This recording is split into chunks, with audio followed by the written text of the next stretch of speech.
Welcome, everyone. I am Claire Jones. Hello, if we haven't met yet. I am owner of Liminal Clarity, and I am a productivity expert and change guide for growth that provides support and stability to high-achieving women, executives, entrepreneurs, impact makers. I was even thinking about educators, and I read an article on burnt out educators this morning, and I was like, man, I want to help them.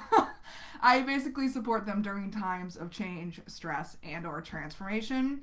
And I am jumping on today to talk about how to create compelling and targeted marketing content in order to efficiently streamline your time, money, and energy as a busy entrepreneur. So if you're catching me live or catching the replay, please comment, tell us where you're tuning in from, and what your favorite form of content is. For example, I am a fan of video content, as you can tell, but some people prefer written, some people prefer auditory, so put it down below. What do you like to make content as, and what do you like to consume content as? I think those could be two different answers. So, before I get into the nitty-gritty, though, I wanted to include a caveat here.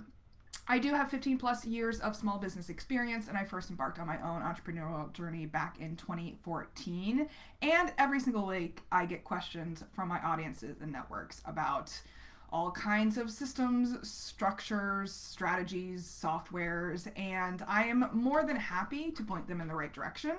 But, this is a big but here, whatever systems, strategies, and softwares you choose to use in your business are only as effective as the internal personal development work that you choose to do as well.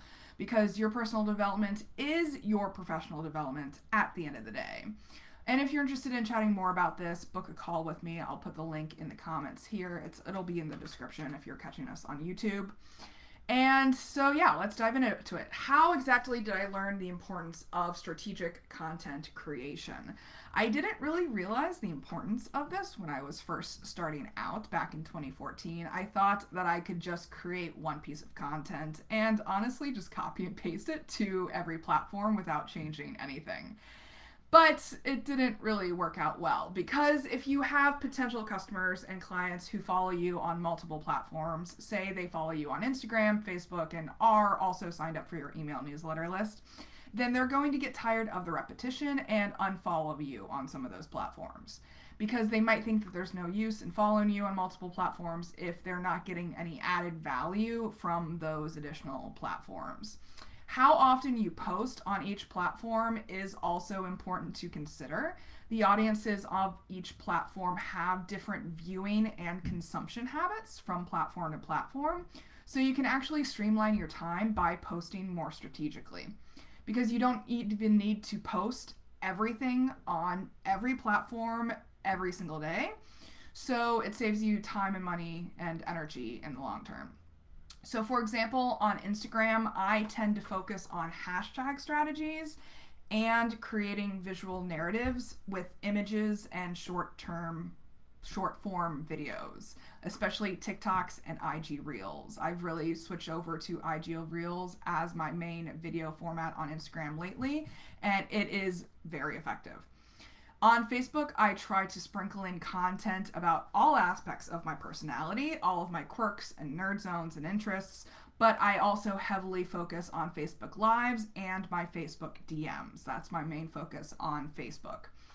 And then on LinkedIn, I focus more on educational and credibility pieces like notable women of history or client testimonials, as well as connecting with key people in my networks.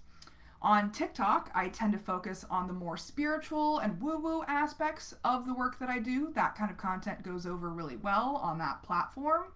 And on YouTube, I tend to focus on educational, training, and or entertaining content that is easily searchable.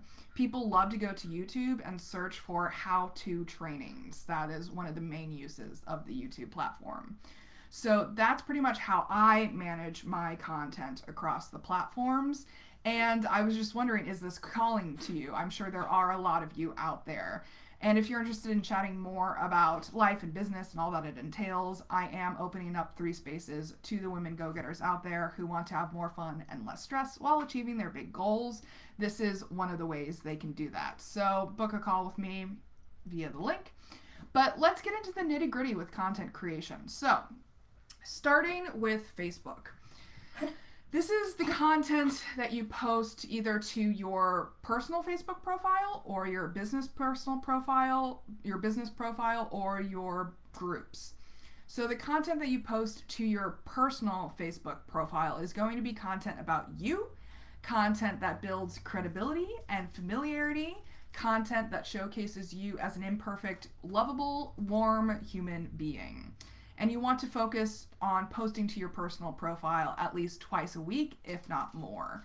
When it comes to Facebook business pages versus Facebook groups, business pages are not going to get as much engagement as groups, because when people like your business page, Facebook's algorithm does not naturally show you a lot of their business page content in your personal newsfeed, unless these people interact with you and your business page content consistently and continually. So think of business pages as kind of like a brochure. Think of them as a website that you update every now and then. You really don't have to post there that often. Basically, you're just posting to your business page just to show that show the world that your business is still alive and kicking. But when it comes to Facebook groups, make sure that you're posting daily content in Facebook groups.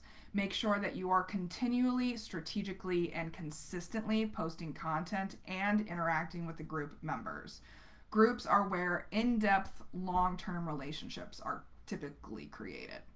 And all of this content is going to be easily automated as well. There are plenty of social media content publisher programs out there, but we will be going over that in the next video. So for now, we're going to focus on what kind of content to post. So moving on to Facebook Lives, these are amazing opportunities for people to get to know, like, and trust you. They really build that intimacy factor so that your audiences can get a feel for who you are, how you interact with the world, and what experiences you can offer them person to person.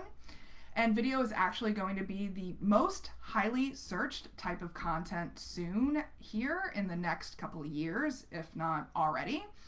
And the experts say that YouTube is actually going to outrank Google as the #1 search engine in the world soon. So really take advantage of using video in your marketing strategies. And if you want to have tips on videos, reach out to me and we can talk about how to incorporate it into your content strategies. So when you do videos, oh no, sorry, I skipped. So Facebook Lives can be downloaded or embedded, so you can get a lot of use out of a single video so that you're not having to make multiple copies of the same video content. I routinely download my Facebook Lives and then upload them to YouTube, like I am doing with this series in particular, and I can double the impact with only one recording session. So when you do videos, don't be afraid to show your imperfect human sides, tell stories, connect with your audiences on a genuine, authentic level to generate that know, like, and trust factor. And do them regularly, at least once a week, and remember to encourage comments and encourage engagement while you're doing the live. Interact with your viewers because they want to feel heard and seen. People love that. So then when it comes to Facebook Messenger, DMs, direct messaging, these are meant to be used for authentically building relationships, not for cold pitching. I cannot tell you how many Facebook DMs I get on a daily basis of people just cold pitching me, and I honestly laugh at it at the end of the day. So always ask for permission first and take the time to get to know people first before you offer them solutions, before you pitch them your products and services, because it's a trust funnel. It's not a sales funnel. Do not start with your sales pitch right off the bat. Give them a chance to know, like, and trust you first, because you're going to be a lot more successful with your pitch that way. Treat them authentically as a friend first and foremost, not a potential customer. Then when your business or products or services come up in conversation naturally, then the sales process will go a lot more smoothly. You will have a higher closing rate when you do get to the sales conversation if you focus on building these relationships first and foremost. Trust me on this, guys. By focusing on building relationships first, I close almost 100% of my sales conversations because people already know, like, and trust me before we even talk about sales transactions. and I have a very high closing rate. It's like in the high 90 percentiles. So that's why I focus on building relationships first, because then I don't waste my time in sales calls that I know aren't going to close. So that's Facebook. Now, moving on to Instagram, keep in mind that Instagram is an image-based platform. So your Instagram content is typically going to have a lot less text than your Facebook content. And for all of your content across the board, you want to include a call to action, which is typically an invitation to your viewers to do something after reading your post. So this could be encouraging them to sign up for your newsletter list. It could be inviting them to visit your website. It could be asking them to sign up for your group program. You are calling them to take a certain action, call to action. And for Instagram in particular, that call to action is typically going to be link in bio. So this call to action is asking your viewers to go to your Instagram profile, look at the bio that you've written at the top of it, of your profile, and click on the web link that you've provided in your bio. So link in bio. This is because links that are included in Instagram posts and captions are not clickable. If you put a link, if you put a URL in a post caption on Instagram and someone is interested in following that URL, they will have to open a separate browser window and type in that URL on their own. You can only copy and paste it if you're looking at Instagram on your computer. You cannot copy and paste the post caption if you are looking at Instagram on your phone, which is how the majority of Instagram users interact with the platform. So if you include a URL in your post caption, you are creating numerous hoops that your viewers have to jump through in order to access that web page. So it is recommended that you instead include that URL in your Instagram profile bio and make the call to action link in bio on the post itself. And so you can change the web link in your bio as often as you want. I know there are many accounts out there who change it every single day.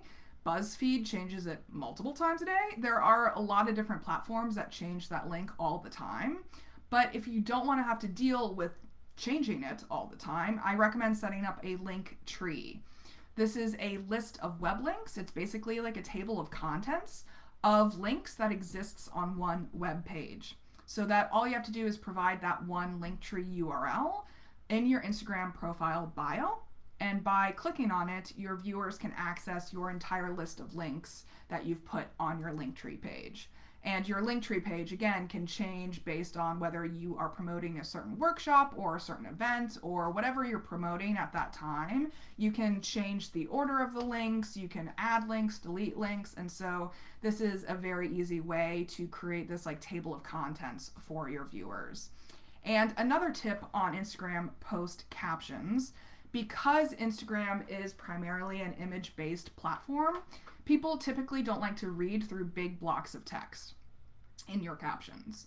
Instagram users are usually scrolling through their feeds at a fairly rapid rate. Our eyes can absorb those images at a fairly rapid rate, and so we don't want to get slowed down by big paragraphs of text as we're scrolling through the platform. We want to be able to scan the content easily. So that's why it's highly recommended that you provide paragraph breaks between sentences in your Instagram post captions. One sentence per paragraph break is recommended. It's just easier for the eye. Now let's talk about hashtags. So hashtags are highly recommended because on Instagram, because they expose your posts to people who aren't following your profile. So you can get a much wider exposure by using hashtags. There is a limit of 30 hashtags per post. So it is typically recommended to use all 30 if you have it. But I encourage you to stick to the hashtags that have at least 40,000 posts associated with it. So you will see that when you are typing out a hashtag to include on a post, it will show you how many posts are associated with that particular hashtag. And if it's only a couple hundred, then there's probably not a high chance that that hashtag is a highly searched hashtag. Does that make sense? So you're going to get better impact if you go around the 40,000 mark, if not higher. So again, for all content across the board, organic engagement is super important. So the more people that like and comment on your posts, the more your post is going to show up in other people's feeds. And that includes the hashtag feeds as well. This is true on Facebook, Instagram, LinkedIn, Twitter, all of the platforms really. So always encourage engagement and always respond to comments on your posts. Now for Instagram Lives, Reels, and Stories. So again, with these, we are giving people a chance to know, like, and trust us. Get to know you on a familiar level. So Instagram Lives are actually short videos posted to your Instagram stories. So stories are the round bubbles that appear at the top of your Instagram feed, and they exist for 24 hours and then they disappear. This is the same with stories on Facebook as well. So they have very high real estate value, but consider them to be about like 15 minutes of fame, kind of. They don't last long term unless you use them in your story highlights on your actual Instagram profile. So story highlights are slightly less valuable because viewers have to go to your profile in order to access them, but they are more valuable than regular posts because they always show at the top of your profile. So there's kind of like a hierarchy to how valuable those real estate are for those various types of posts. So stories can be images, they can be live videos, they can be other reposted posts from other Instagram accounts. So just keep in mind that this is an easy and fast way to give more value to your audiences and give it a bit more of a scarcity imperative. People know that they're only available for 24 hours, and so they're more likely to look at your stories than they are to go to your profile, because they know that your profile content is going to be around for as long as you have the profile, unless you choose to delete the post at some point in time. So stories have that sense of urgency attached to them. Reels, on the other hand, are short form, pre-recorded videos that are edited directly in the Instagram app. So you can either record the video directly as a reel within the app itself, or you can upload a video to the reel editor and it will live in your Instagram profile in perpetuity, unlike Instagram stories. So the algorithm absolutely loves Reels right now, and so focus your efforts there first and foremost. So moving on to LinkedIn. LinkedIn is going to be a lot more business to business focused for products and services. And the upside about LinkedIn is that it's not a lot of people actually post on this platform regularly. I've even heard that 99% of LinkedIn users don't post. So you're going to be ahead of the curve if you post to LinkedIn at least once a week. Any post that you publish to LinkedIn is probably going to get more attention than the posts that you publish to your Facebook business profile, for example, because the LinkedIn platform is a lot less saturated than the Facebook platform. So focus on sharing relevant articles in your industry, sharing relevant videos. It's really more about networking versus building that know, like, and trust factor on a personal level. You're still building a know, like, and trust factor, but you're positioning yourself more as a trustworthy expert in your field. And when it comes to hashtags on LinkedIn, they're not as valuable as on Instagram, but they still do make a difference in your potential exposure. So use them to some extent, but focus first and foremost, again, on organic engagement. That's pretty much it. So I wanted to go over Facebook, Instagram, and LinkedIn today. I know there's a lot more to share on this topic, so please reach out to me with your specific questions. If there's anything that wasn't clear to you, if there's anything that you have extra questions on, and let me know if you want me to talk too about email list strategies as well as copywriting strategies for specific posts. Book a call with me, I've got you covered for all of that. This was basically a brief overview just for today. So for this productivity and entrepreneur series in particular, I'm actually offering a secret, not so secret menu, intuitive Ask Me Anything session. where you can reserve some time on my calendar to ask me these burning questions that you have about life and business. So you can choose between a free publicly recorded 30-minute session or a paid private 1-hour session. There are free sessions, but it's very limited availability. There are only a few that are open up every 30 days. So DM me if you want those links and I'll get you on the calendar. So in the meantime, please join me for more Facebook Lives where I'll be doing a deeper dive into each of these areas and providing you with practical tips, tools, and recommendations. I'll be jumping on tomorrow to talk about content management and those publisher programs that I was talking about earlier. But until then, please remember that your authentic self is extraordinary, it is wonderful, and you owe it to yourself to create the elevated life that you know you are capable of. Take care, everyone. Bye.